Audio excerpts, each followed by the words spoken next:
ఆయన నిన్న నేడు నిరంతరము ఏకరీతిగా ఉన్న ప్రభువు మనం ఆరాధిస్తున్న దేవుడు. ఆయనకు కుల మత వర్గ వర్ణ భేదాలు లేనే లేవు. ప్రతి వారి జీవితాన్ని మార్చాలని ఆశపడుతున్న దేవుడు, మనం ఆరాధిస్తున్న దేవుడు.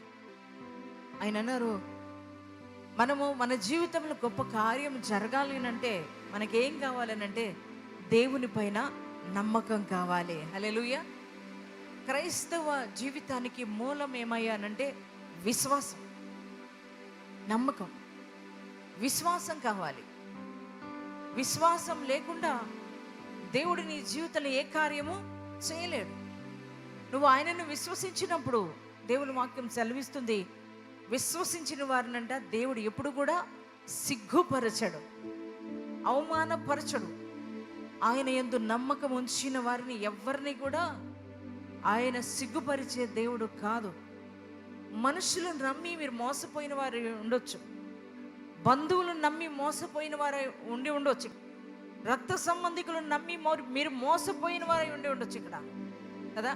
కొంతమంది కొలీగ్స్ నమ్మి డబ్బిచ్చి వారిని నమ్మి ఈ రోజున మోసపోయిన వారు ఇక్కడ ఉండి ఉండొచ్చు. దేవుని బిడ్డలారా, అధికారులు నమ్మి, రాజకీయ నాయకులను నమ్మి, ఉద్యోగం ఇస్తామంటే నమ్మి అమౌంట్ కట్టి ఒకవేళ ఈ రోజున లాస్ అయిపోయి ఉండొచ్చు. మరి అందరూ మనుషులే, ఎవరు కూడా నమ్మదగిన వారు ఎవ్వరూ లేరండి. కానీ నువ్వు దేవుణ్ణి నమ్మితే నిన్నెప్పుడు కూడా ఆయన మోసం చేయడు.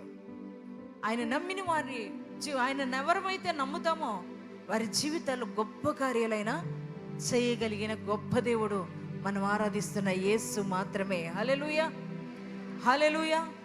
ఈరోజు నీ జీవితంలో గొప్ప కార్యం చేయాలని నా దేవుడైతే ఆశిస్తున్నాడు. ఖచ్చితంగా అసాధ్యమైన కార్యాలు కూడా సాధ్యపరిచే దేవుడై ఉన్నాడు. హల్లెలూయా.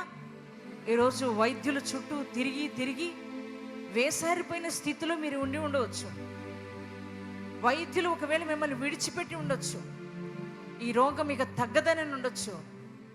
ఒకవేళ అలాగే నీ గర్భం పండదను, ఇక నీ గర్భం ఫలించదని ఒకవేళ డిక్లేర్ చేయొచ్చు. కానీ ఈరోజు దేవుడు అంటున్నాడు, వారు ఒకవేళ అలా చెప్పారేమో, కానీ దేవుడు అన్నాడు, నాకు సమస్తము సాధ్యమేనని. ఆయన నమ్మితే ఏదైనా కార్యం చేస్తాడు. ఆయన లేని వాటిని ఉన్నట్టుగా పిలవగలిగిన దేవుడు, మనం ఆరాధిస్తున్న దేవాది దేవుడు. ఆయన ఏదైనా చేస్తాడు. శూన్యంలో సృష్టిని చేశాడు దేవుడు కదా. ఆయన ఏదైనా నీ కోసం చేయగలిగిన దేవుడు. నిరాకారంగా మారిపోయిన భూమికి ఆకారాన్ని ఇచ్చిన దేవుడు మనం ఆరాధిస్తున్న యేసయ్య. ఈరోజు నువ్వు ఎవరివైనా కానీ ఆయన్ని పరిపూర్తిగా నమ్ము. ఆయన ఎటువంటి వాడంటే సర్వశక్తివంతుడైన దేవుడు. ఆయనకు అసాధ్యమైందంటే ఏది లేదు. నువ్వు నమ్మితే ఏదైనా చేస్తాడు ఆయన. అందుకనే ఆ త్రోవ ప్రక్కన గుడ్డివాడు కేక వేస్తున్నాడంట. ఆ యొక్క లోకసువార్తలో రాయబడి ఉంది కదా.